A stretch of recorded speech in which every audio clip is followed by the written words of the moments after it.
Hello friends, welcome back to my channel. So நம்ம இன்னிலிருந்து 10 நாளுக்கு வெஜிடேரியன் தான் சாப்பிட போகிறோம். ஏன்னு தெரியுமா? தசராக்கு கொடியேற்றம் பண்ணிடுவாங்க ஊர்லலாம். ஸோ இந்த 10 நாள் யாருமே நான் வெஜிடேரியன் சாப்பிட மாட்டாங்க. என் ஒய்ஃப் சைடில் சாப்பிட மாட்டாங்க. ஸோ நானும் ஒவ்வொரு வருஷமும் அந்த தசரா ஃபெஸ்டிவலுக்கு அவள் கூட ஊருக்கு போவேன். அதனால் என்ன யோசிச்சுன்னா இந்த தடவை நம்மளும் 10 நாள் வெஜிடேரியனாக இருந்து பார்ப்போமே, நான்வெஜ் தொடாமல் இருக்க முடியுதான்னு பார்ப்போமே அப்படின்னு நினச்சிட்டு இருக்கலாம்னு சொல்லிட்டு நான் இன்றைக்கி டே 1 ஸ்டார்ட் பண்ணுறேன். ஸோ டே 1 எனக்கு வாய் நம்மன்னு இருந்துச்சு, ஏதாவது நல்லா சாப்பிடணுமே அப்படின்னு சொல்லிட்டு. ஸோ வெஜிடேரியனில் என்ன நம்ம டேஸ்ட்ஃபுல்லாக பண்ணி சாப்பிட்லாம் அப்படின்னு நினைக்கும் போது எனக்கு உடனே தோணுது என்னென்னா கீ ரைஸ்னாலே தால்ச்சா, மட்டன் சுக்கா, மட்டன் கிரேவி வச்சு தானடா எப்பவும் சாப்பிடுவோம். வெஜிடேரியனுக்கு என்ன பண்ணலாம் அப்படின்னு யோசிக்கும் போது கீ ரைஸ் கூட காலிஃப்ளவர் பண்ணலாம் அப்படின்னு சொல்லிட்டு காலிஃப்ளவரை நல்லா மசாலா ஃப்ரெஷ்ஷாக கிரைண்ட் பண்ணி இடித்து ஒரு காலிஃப்ளவர் ஃப்ரையும் பண்ணியிருக்கிறேன். ஸோ கீ ரைஸும் காலிஃப்ளவர்னு இன்றைய ஸ்பெஷலு. ஸோ ரெண்டோட வீடியோவும் தனித்தனியாக நான் போஸ்ட் பண்ணுவேன். ஸோ நம்ம சாப்பிட்டு பார்த்து ரெண்டும் எப்படி இருக்குங்கிறத சொல்லிடலாம். ஸோ 2 வீடியோ வரும், ரெண்டுமே பாருங்கள். ஸோ ரொம்ப இன்ட்ரெஸ்டிங்காக இருக்கும். கீ ரைஸும் ரொம்ப ஸ்பெஷலாக பண்ணியிருக்கேன். ஜென்ரலாக கீ ரைஸ் ஒரு பிரியாணியோட அரோமா வந்துடும் ஜென்ரலாக முஸ்லீம்ஸ் வீட்டில் பண்ணுறதுலாம்.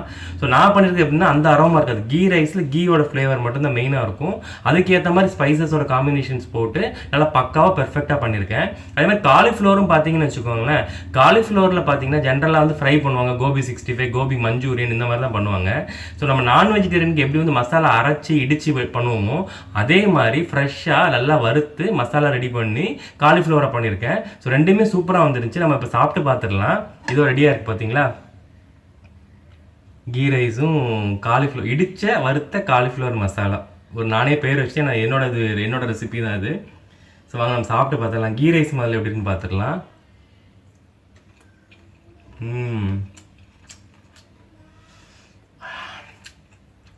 கீ ரைஸோட வாசனை, அந்த கீ ரைஸோட ஃப்ளேவர்ஸ்லாம் பார்த்தீங்கன்னா டிப்பிக்கல் முஸ்லீம் கீ ரைஸோட இது நல்லா இருக்குது. ஏன்னு பார்த்தீங்கன்னா பிரியாணியோட ஸ்பைசஸை குறைச்சிருக்கேன்.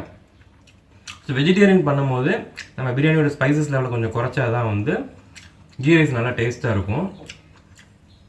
ஸோ இப்போ அடுத்தது நம்ம காலிஃப்ளவர் டேஸ்ட் பண்ணி பார்த்துடலாம். இப்போ காலிஃப்ளவர் பார்த்தீங்கன்னு வச்சுக்கோங்களேன், மசாலா தெரியுதா? ஃபுல்லாக மசாலா தான், நல்லா இடித்து வறுத்த மசாலா. அந்த மசாலா தனியாக சாப்பிட்டு பார்ப்போம் எப்படி இருக்குன்னு. Masala ultimate friends. வெஜிடேரியன் சாப்பிட்றவங்கள நினைப்பேன் முன்னாடி, என்னடா அவங்களாம் மிஸ் பண்ணுறாங்க நான் வெஜிடேரியன் சாப்பிடாதனால அப்படின்னு நினைப்பேன். பட் வெஜிடேரியன்லேயே மசாலா கரெக்டாக பண்ணோன்னா நல்லா டேஸ்ட்ஃபுல்லான டிஷ்ஷஸ் நிறைய பண்ணலாம். 10 நாள் நம்ம விதமாக ட்ரை பண்ணுவோம். எல்லாமே முடிஞ்சால் நான் போடுறேன், வீக்கெண்ட் போடுறேன். ஸோ இந்த மசாலாவை ரைஸ் கூட வச்சு சாப்பிட்டு பார்த்துடலாம் எப்படி இருக்குன்ட்டு.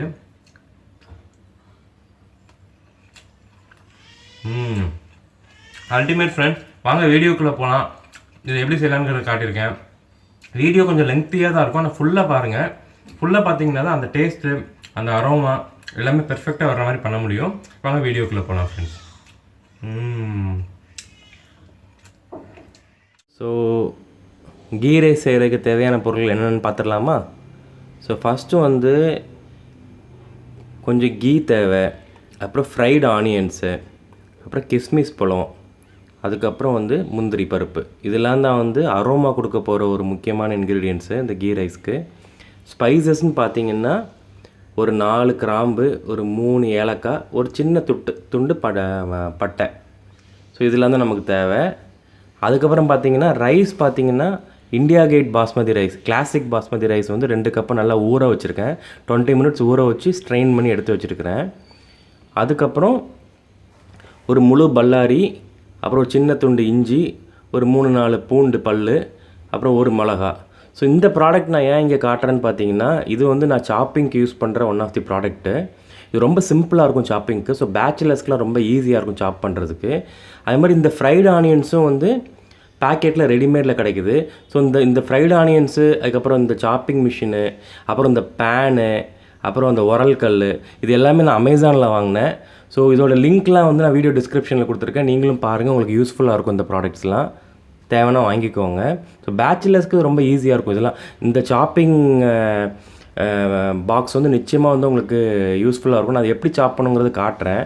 ஸோ நான் ஆக்சுவலாக எப்போவுமே அதை சாப் பண்ணிவிட்டு காட்டுவேன். இன்றைக்கி அதை காட்டலாம், அந்த ப்ராடக்ட்டை எப்படி யூஸ்ஃபுல்லாக இருக்குங்கிறதுக்காக தான் நான் சாப் பண்ணாமல் ஆனியன்லாம் வச்சுருக்கிறேன். ஸோ நான் சாப் பண்ணும்போது காட்டுறேன். வாங்க நம்ம சமையலுக்குள்ளே போகலாம். garlicக்கும் ஜிஞ்சரையும் வந்து நம்ம சாப் பண்ணிடலாம். ஸோ சும்மா அதை ஓப்பன் பண்ணிவிட்டு அப்படி உள்ளே போட்டுடலாம். இதில் வந்து 3 பிளேடு இருக்கும் ஆக்சுவலாக, அதனால் ஈஸியாக சாப் பண்ணிடும். முழுசாக அப்படி போட்டேன், சாப் கூட பண்ணல கத்தியில். ஸோ நல்லா ஃபிக்ஸ் பண்ணிவிட்டு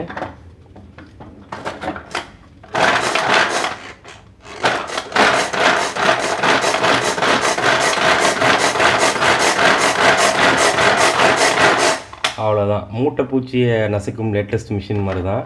பாருங்கள், ஓரளவு சாப் ஆயிடுச்சு. ஸோ இன்னும் ஃபைனாக சாப் பண்ணோன்னா கூட 2 தடவை இது பண்ணணும். ஓகே, இது பிஜிஎன் பிராண்டில் உள்ள சாப்பர்.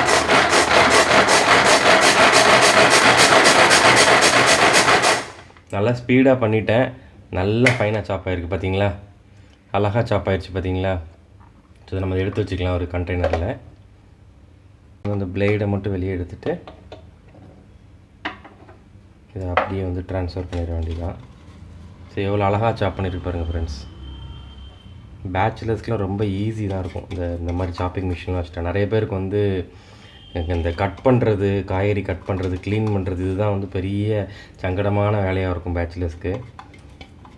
இந்த மாதிரி உள்ளதை வாங்கி வச்சுட்டா ரொம்ப ஈஸி. இது விலையும் கம்மி தான், 300 ரூபா என்னவோ தான் நினைக்கிறேன். நீங்கள் அந்த லிங்க்கை கிளிக் பண்ணி பாருங்கள், அமேசான் லிங்க்கை. இது கட்டாயமாக கிச்சனில் தேவையான ஒரு பொருள். அடுத்தது வெங்காயத்தை சாப் பண்ணிடலாம். வெங்காயத்தை கொஞ்சம் ரஃப்பாக நம்ம குட்டி குட்டியாக சாப் பண்ணி போட்டுட்டா நல்லா பொடிசாக அது நறுக்கி கொடுத்துரும். முழு பல்லாரியை போட்டிங்கன்னா அதால் ப்ரெஷர் தாங்க முடியாது. ஏன்னா பிளேடு வந்து சின்ன பிளேடில், பெரிய சைஸ் சாப்பர்னால் அது ஈஸியாக இருக்கும். சின்ன சாப்பர்னால லைட்டாக ரஃப்பாக வந்து கட் பண்ணி உள்ளே போட்டுடணும். போட்டுட்டு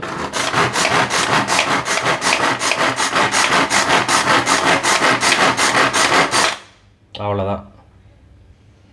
ஓப்பன் பண்ணி பார்க்கலாம் எப்படி இருக்குன்ட்டு. பாருங்கள் எவ்வளோ மையாக கட் பண்ணிருச்சுன்ட்டு.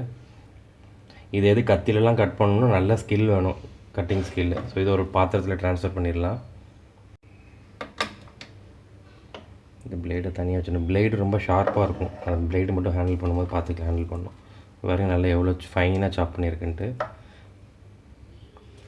தயிர் வெங்காயத்துக்கெலாம் பண்ணும்போது, அதாவது எவ்வளோத்துக்கு நம்ம அதை இழுக்கிறோமோ அதுக்கேற்ற மாதிரி வந்து சைஸ் குறையும். ஸோ இது நல்லா ஃபைனாக சாப் பண்ணுங்கிறதுக்காக நிறைய தடவை இழுத்தேன், நல்லா ஃபைனாக சாப் பண்ணியிருக்கு. கொஞ்சம் ரஃப்பாக வேணும்னா ஒரு 2 தடவை இழுத்துட்டு விட்டுறலாம், நல்லா சாப் பண்ணிடுவோம். நம்ம செய்ய ஆரம்பிச்சிடலாம் டிஷ்ஷை. ரொம்ப நேரம் மொக்க போட்டேன் இதை கட் பண்ணுறதுக்கு, ஏன்னா இந்த ப்ராடக்ட் வந்து ரொம்ப யூஸ்ஃபுல்லான ப்ராடக்ட்டு, அதனால தான் இதில் காட்டுறேன். ஸோ லிங்க் டிஸ்கிரிப்ஷனில் இருக்குது, கிளிக் பண்ணி வேணால் பாருங்கள். பிடிச்சிருந்தா வாங்கிக்கோங்க, 300 ரூபா தான். இந்த மிளகாவையும் நல்லா பொடிசாக நறுக்கிக்கலாம். இது சாப்பரில் போட்டோம்னா அப்படி ஒரு மாதிரி வித்தியாசமாக சாப் பண்ணிடும். நம்ம ரவுண்டாக சாப் பண்ணுங்கிறதுக்காக கத்திலே பண்ணுறேன். பாருங்க, இந்த மாதிரி ரவுண்டாக இருந்துச்சுன்னா நல்லா அது வறுக்கும் போது சூப்பராக இருக்கும். நல்லா கருகணும் ஆக்சுவலாக.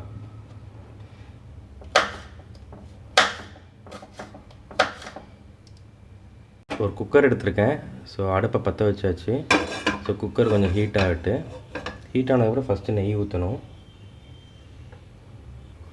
ஓகே, குக்கர் நல்லா ஹீட் ஆகிடுச்சு. இப்போ நல்லா நெய் ஊற்றணும். நெய் எவ்வளோத்துக்கு எவ்வளோ ஊற்றுறோமோ அவ்வளோத்துக்கு எவ்வளோ நல்லாயிருக்கும் நெய் சோறு. ஸோ நான் வந்து பார்த்தீங்கன்னா ஒரு 25 கிராம்ஸ் நெய் முதல்ல ஊற்றிருப்பேன். கடைசியாக ஒரு 25 கிராம்ஸ் வறுத்து போடுறதுக்காக, முந்திரி பருப்புலாம் வறுக்கணும்ல, அதுக்கு யூஸ் பண்ணுவேன். ஸோ நெய் லைட்டாக சூடானதுக்கப்புறம் ஸ்பைசஸ் எடுத்து வச்சுருக்குறோம்ல, ஒரு 3 ஏலக்காய், ஒரு 4 கிராம்பு, அப்புறம் ஒரு பட்டை துண்டு. பட்டை ரொம்ப ஆட் பண்ணக்கூடாது, அதே மாதிரி பிரிஞ்சி இலையும் ஆட் பண்ணக்கூடாது. நெய் சாதத்துக்கு பிரிஞ்சி இலை போட்டால் நல்லா இருக்காது. ஸோ பட்டை ஒரு துண்டும், கிராம்பு, ஏலக்காய் போட்டாலே போதும். அந்த ஃப்ராக்ரன்ஸ் வந்துடும் நெய் சோறுக்கு ஏற்ற மாதிரி. அது லைட்டாக ஹீட் ஆகிட்டு அந்த அப்போ தான் அந்த பட்டையில் உள்ள மசாலாலாம் இறங்கும். ஏன்னா அடுத்தது நம்ம ஆனியன்லாம் போடும்போது அதை வந்து டாமினேட் பண்ணிடும் டேஸ்ட்டை, அரோமாவை. ஸோ லைட்டாக அது ரிலீஸ் ஆகிட்டு, ரொம்ப கருகவும் விட்டுறக்கூடாது. இதுக்கப்புறம் வந்து என்ன பண்ணுவோம்னா ஆனியன் போடுவோம். நம்ம வந்து மிளகாவை வந்து கருகருன்னு ஆக்கணும், கருக்குனாவும் டேஸ்ட்டாக இருக்கும் மிளகா, பச்சையாக தெரிஞ்சாலும் நல்லாயிருக்கும் பார்க்குறதுக்கு. ஸோ நான் இன்றைக்கி வந்து அந்த விஷுவலாக வந்து நல்லா இருக்கணுங்கிறதுக்காக மிளகாவை வந்து ஆனியன் போட்டதுக்கப்புறம் தான் போடுவோம். அப்போ தான் வந்து அதுக்கு க்ரீனிஷாகவே இருக்கும் இந்த டிஷ்ஷில். கருக்குனா ரொம்ப டேஸ்ட் இருக்கும். அந்த கருகுன மிளகாவை திங்கிறது ரொம்ப பிடிக்கும். ஸோ இப்போ மசாலா இந்த ஃப்ராக்ரன்ஸ் வர ஆரம்பிச்சிருச்சு வெளியே. இப்போ நம்ம ஆனியன் போட்டுடலாம். போட்டு லைட்டாக வதக்கிக்கோங்க. ஆனியன் நல்லா ட்ரை ஃப்ரை ஆகணும் ஃப்ரெண்ட்ஸ். இப்போ வந்து கீயை நல்லா அது உறிஞ்சிருக்கும் ஆனியனு. அது ஃப்ரை ஆகும்போது திரும்ப கீ வெளியே வர ஆரம்பிக்கும். லைட்டாக அடுப்பை குறைச்சிக்கலாம். பார்த்தீங்களா, அந்த தண்ணி விட ஆரம்பிச்சு இப்போ கீ அப்படி கொஞ்சம் கொஞ்சமாக வெளியே வர ஆரம்பிக்குது பாருங்கள். அப்படியே அது வேகணும். இப்போ 2 மினிட்ஸ் ஃப்ரை பண்ணிக்கலாம். அதுக்கப்புறம் ginger garlic paste ginger garlic chop பண்ணி வச்சுருக்கோம், அது போடணும். ஓரளவு வந்து வதங்கிருச்சு. இப்போ இஞ்சி பூண்டு கட் பண்ணி வச்சுருக்கோம், அதை போட்டுக்கலாம். இஞ்சி பூண்டு வந்து நம்ம ஓரளவு ரீசனபிளாக போட்டுக்கலாம். நான் வந்து ஒவ்வொரு ஸ்பூன் போட்டிருக்கேன். இஞ்சி 1 ஸ்பூனு, பூண்டு சாப் பண்ணது 1 ஸ்பூனுங்கிற கணக்குக்கு. நல்லா கருக விடணும், எல்லாத்தையுமே அடி பிடிக்க விட்டுறக்கூடாது, லைட்டாக கருவும் செய்யணும். அப்படி கிண்டிகிட்டே இருக்கணும். இப்போ லைட்டாக பச்சை மிளகா போட்டுக்கலாம். 1 மிளகா போட்டிருக்கேன்னா அதோட காரம் வந்து ஆப்வியஸாக இறங்க போகிறதில்ல. பட் வந்து நம்ம அந்த சாதத்தோடு சேர்த்து கடிக்கும் போது கொஞ்சம் நல்லாயிருக்கும். இது லைட்டாக அந்த நெய்லாம் வெளியே வர ஆரம்பிச்சோன்னா நம்ம வந்து ஊற வச்சு எடுத்து வச்சுருக்கிறோம்ல ரைஸ், அந்த ரைஸை போட்டு நல்லா வதக்கணும், ரோஸ்ட் பண்ணணும்னு சொல்லலாம். இந்த வாய்ஸ் ஓவர் கொடுத்து பழகிட்டு இப்போ ரியல் டைமாக அப்படியே பேசி ரெக்கார்ட் பண்ணுறதுக்கு வந்து நல்லா டங்கு ட்விஸ்ட் ஆகுது. வாய்ஸ் ஓவர் தான் ஃப்ரெண்ட்ஸ் ஈஸி, எடுத்து வச்சுட்டு நம்ம பேசி ட்ரையல் பார்த்து கரெக்டாக சொல்லிடலாம். செஞ்சுக்கிட்டே பேசுகிறது வந்து கஷ்டமான வேலை தான். அதனால தான் வீடியோவும் லெங்க்த்தாக போகுது. இப்போ 15 நிமிஷம் 20 நிமிஷம் ஆயிடுது. ஃபுல்லாக பாருங்கள் வீடியோவை, அப்போ தான் வந்து உங்களுக்கு செய்கிறது ஈஸியாக இருக்கும். சும்மா ஷார்ட் வீடியோலாம் போட்டால் ஒப்பேறாது, ஏதாவது சொதப்பல் பண்ணிடுவீங்க. ஓகே, இப்போ ஓரளவு வதங்கிருச்சு. இப்போ நம்ம ஊற வச்சுருக்கிற ரைஸை வந்து உள்ளே போட்டுடலாம். லிட்ரலாக வந்து அந்த ரைஸ் வந்து அப்படியே ரோஸ்ட் ஆகணும். ரோஸ்ட் ஆனதுக்கப்புறம் தான் நம்ம தண்ணி ஊற்றணும். ஸோ நான் 2 கப்பு ரைஸ் யூஸ் பண்ணியிருக்கேன். ஸோ 1 கப்புக்கு வந்து 1.25 கப்பு தண்ணிங்கிற விதத்தில் 2 கப்புக்கு ஊற்றி குக்கரை மூடி வேக விட வேண்டியது தான். லைட்டாக ஒரு 2 மினிட்ஸ் 3 மினிட்ஸ் வந்து வதக்கிக்கோங்க. அப்போ தான் வந்து அந்த கீ வந்து ஒவ்வொரு ரைஸ்லேயும் வந்து நல்லா ஏறும், அந்த அரோமா ஏறும். மல்லியெல்லாம் யூஸ் பண்ணக்கூடாது ஃப்ரெண்ட்ஸ். நிறைய பேர் கீ ரைஸில் மல்லியெல்லாம் யூஸ் பண்ணுவாங்க கொஞ்சம், இல்லை மின்ட் லீஃப் கொஞ்சம் யூஸ் பண்ணுவாங்க. அது தேவையில்லை. ஆனால் அது போட்டிங்கன்னா அப்படியே பிரியாணியோட ஃப்ளேவர் வந்துடும். அந்த கீ ரைஸோட ப்ராப்பர் ஃப்ளேவர் வந்து அப்படி ப்ளைனாக தான் பண்ணணும்.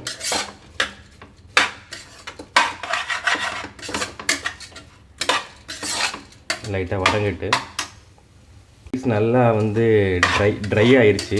பார்த்திங்கன்னா அப்படி உதிரியாக உழுது பாருங்கள். அது ஏதோ தண்ணியெலாம் போயிடுச்சு. இப்போ வந்து நம்ம கொதிக்கிற தண்ணியை ஆட் பண்ணணும், பச்சை தண்ணியை ஆட் பண்ணக்கூடாது. குக்கிங்கில் ஒரு முக்கியமான விஷயம், அந்த டெம்பரேச்சரை நம்ம டவுன் பண்ணி திரும்ப சரி பண்ணி இந்த மாதிரி பண்ணிகிட்டு இருந்தோம்னாலே குக்கிங் நல்லா வராது. ஸோ பிரியாணி இந்த மாதிரி கீ ரைஸ்லாம் பண்ணும்போது ரெடியாக வந்து தண்ணியை பாயில் பண்ணி வச்சுருக்கோம். நான் கெட்டில் வச்சுருக்கேன், கெட்டிலில் வந்து நல்லா பாயில் பண்ணி வச்சுருக்கேன் தண்ணியை. அந்த கொதிக்கிற தண்ணியை 1 கப்புக்கு 1.25 கப்பு, 1 கப்புக்கு 1.25 கப் ஊற்றியாச்சு. அடுத்தது இன்னொரு 1.25 கப்பு ஊற்றியாச்சு. ஊற்றிட்டு நல்லா மிக்ஸ் பண்ணி செட் பண்ணி விட்டுருங்க. செட் பண்ணிவிட்டு குக்கரை மூடி ஒரு 2 விசில் 3 விசில் வைப்பாங்க சில பேர். அது கொஞ்சம் குழஞ்சிரும். கொஞ்சம் கரெக்டான பக்குவம் வரணும்னா 1 விசில் வச்சுட்டு அதுக்கப்புறம் சிம்மில் ஒரு 5 நிமிஷம் போட்டுட்டு அதுக்கப்புறம் ஆஃப் பண்ணிவிட்டு வச்சிட்டோம்னா அழகாக உதிரியாக வந்துடும். இது வேறு எக்ஸ்ட்ரா லாங் கிரைன் பாஸ்மதி ரைஸில். ஸோ குழஞ்சா நல்லா இருக்காது பார்க்குறதுக்கு, அப்படி நீட்டமாக சாப்பிடணும், அதுதான் வந்து டேஸ்ட்டே. ஸோ நம்ம லைட்டாக அது கொதி வந்தோடனே மூடி விசில் போட்டுருவோம். முக்கியமான விஷயத்தை விட்டுட்டேன், உப்பு போடணும். உங்கள்கிட்ட பேசிக்கிட்டே வந்து உப்பு போடுறத மறந்து விட்டேன். உப்பு இந்த அளவுக்கு எடுத்துக்கோங்க, ரொம்பவும் போடக்கூடாது, ஓரளவு போட்டு மிக்ஸ் பண்ணிக்கணும். ஸோ பிரியாணிக்கெலாம் சொல்லுவேன் நான் இந்த ஸ்டேஜில் வந்து அப்படியே வந்து உப்பு கறிக்கணும், அப்போ தான் ரைஸில் ஏறுமே. நெய் சாதத்துக்கு ரொம்ப உப்பு இருக்கக்கூடாது, ஏன்னா நம்ம இதுக்கு கூட ஒரு கிரேவி வச்சு சாப்பிடுவோம் தெரியுமா, அந்த கிரேவியோட இதில் தான் உப்பு கொஞ்சம் இதாக இருக்கணும். ரைஸ் வந்து ப்ளைனாக தான் இருக்கணும், அரோமா தான் இருக்கணும் அந்த ரைஸில். ஸோ நான் இன்றைக்கி வந்து தசராக்கு கொடியேற்றம் ஆயிடுச்சு கோயிலில், அதனால் 10 நாளுக்கு நான் வந்து நான்வெஜ் சாப்பிட மாட்டேன். அதனால தான் முதல் நாளே வந்து வெஜிடேரியன் டிஷ்னு போடுறேன் இப்போ இந்த தசரா 10 நாள் தசராவுக்கு. ஸோ இதுக்கு வந்து காலிஃப்ளவரில் வந்து மசாலா கொஞ்சம் ஃப்ரெஷ்ஷாக கிரைண்ட் பண்ணி இடித்த காலிஃப்ளவர் மசாலா மாதிரி ஒன்று பண்ண போகிறேன். அந்த ரெசிபியும் நான் அடுத்தது போடுறேன். இது கூட இன்றைக்கி அதை வச்சு தான் சாப்பிட போகிறேன். அது தனியாக அந்த வீடியோவும் வரும், அதுவும் பாருங்கள். என்னோடய சேனல் சப்ஸ்கிரைப் பண்ணல, மறக்காமல் சப்ஸ்கிரைப் பண்ணிடுங்க. நம்ம வந்து இப்போ நிறைய ரெசிபிஸ் புதுசாக ட்ரை பண்ண ஆரம்பிச்சிருக்கோம். இந்த கீ ரைஸே பார்த்திங்கன்னா நெட்டில் நிறைய இருக்கும். வாங்குள்ளதை ஏன்டா நான் பார்க்கணும் அப்படின்னு நினச்சிங்கன்னா நீங்கள் மற்றது எதையும் கம்பேர் பண்ணி பாருங்கள், அவுட்புட் எப்படி வருதுங்கிறத. 100% சொல்கிறேன், இது சூப்பராக இருக்கும். மற்றதெல்லாம் ட்ரெடிஷ்னலாக வந்து இந்த பிரியாணி ஃப்ளேவர்லேயே வந்துடும். இது டிப்பிக்கல் கீ ரைஸோட ஃப்ளேவர் இருக்கும். ஃபுல் வீடியோ பாருங்கள். இப்போ நம்ம மூடி விசில் போட்டுடலாம்.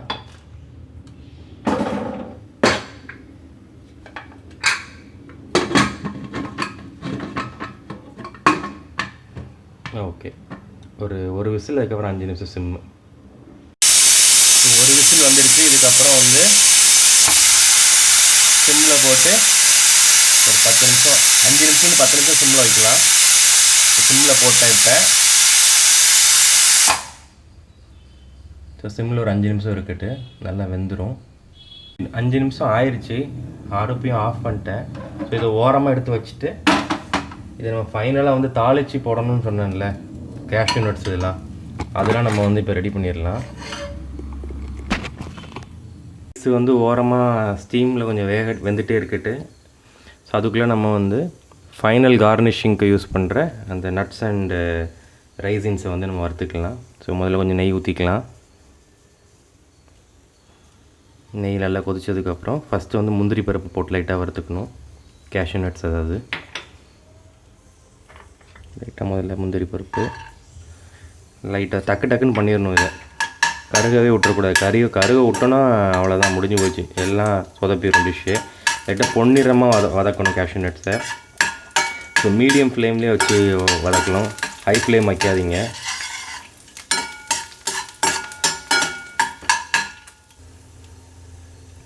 ஸோ கேஷ்யூ நட்ஸ் கொஞ்சம் வறுந்துருச்சு. இதுக்கப்புறம் நம்ம கிஸ்மிஸ் கொஞ்சம் போடணும். கிஸ்மிஸ் போடுறோம், டக்குன்னு கிஸ்மிஸ் கருகும்.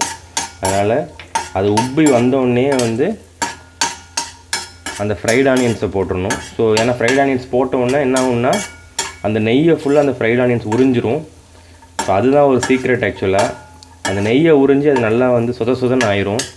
அதை வந்து நம்ம ரைஸ் கூட கடைசியாக போட்டு மிக்ஸ் பண்ணும்போது பாருங்களா, கருக ஆரம்பிக்குது பார்த்தீங்களா. இப்போ அதை ஆனியன்ஸை போட்டுடலாம்.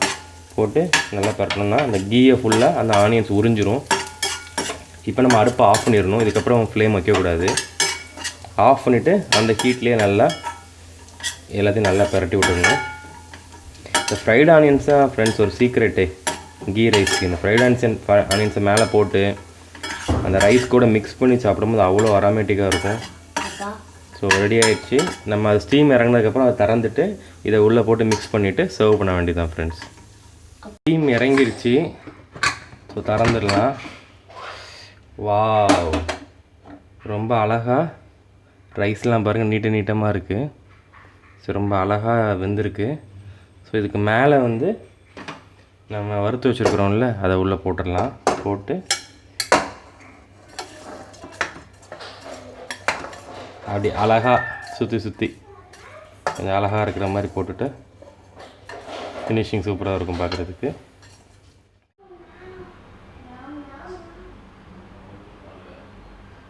ஃபுல் வீடியோ பார்த்துருப்பீங்கன்னு நினைக்கிறேன். ரெசிபி வந்து அதே மாதிரி செய்யுங்க, பெர்ஃபெக்டாக வரும். இது ஒரு புது காம்பினேஷன்னா இந்த மாதிரி வறுத்த மசாலாவில் வந்து காலிஃப்ளவர் பண்ணி அதை வந்து கீ ரைஸ் கூட சாப்பிட்றது. ஸோ மறக்காமல் ட்ரை பண்ணி பாருங்கள். வெஜிடேரியனாக இருக்கிறவங்க நம்ம சேனலில் இது ஒரு ஸ்பெஷல் ரெசிபியை கன்சிடர் பண்ணி நீங்கள் நிச்சயமாக செஞ்சு பார்க்கணும். ஏன்னா அந்தளவுக்கு ஒரு அரோமேட்டிக்கான டேஸ்ட் நான் கொடுத்துருக்கேன். ஸோ மறக்காமல் என்னோட சேனலை சப்ஸ்கிரைப் பண்ணுங்கள். இந்த வீடியோ பிடிச்சிருந்துச்சுன்னா உங்கள் ஃபேமிலி அண்ட் ஃப்ரெண்ட்ஸுக்கு ஷேர் பண்ணி விடுங்க. நம்மளோட சேனலே சப்ஸ்கிரைப் பண்ண சொல்லுங்கள் friends. Thanks friends, thanks for வாட்சிங். See you on another video. Bye.